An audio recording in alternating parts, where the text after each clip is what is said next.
There is still no consensus in Congress on gun-related legislation weeks after several mass shootings. The father of a Parkland shooting victim is sounding off about what he believes is the root of the problem. Our Samantha-Jo Roth joins us now live, and you spoke with Andrew Pollock. What are his thoughts on gun control? Sharon, Andrew Pollock's daughter Meadow was shot 9 times in the hallway of her high school, but restricting access to firearms is not a solution that he says he can get behind. My daughter was just sitting there waiting, praying someone would come and help her. It's been more than a year and a half since Andrew Pollock's daughter, Meadow, was killed at Marjorie Stoneman Douglas High School. She called 911, everybody, and no one came to help her.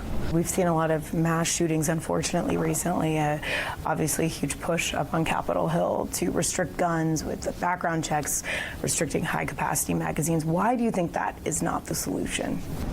Because I looked into over a year of research, and I could just say from what I found out, my daughter's murderer said he wanted to kill, never arrested. To stop a lot of it, we need to, when people are mentally ill and they're violent, they need to be committed to the full extent to where it goes on their background, so then they won't be able to purchase a rifle. The suspected Parkland shooter was legally able to purchase the firearms used to kill 17 people that day, despite multiple red flags. Those failures chronicled in Pollock's new book. He was so dangerous he wasn't allowed in with a backpack, and they had to frisk him.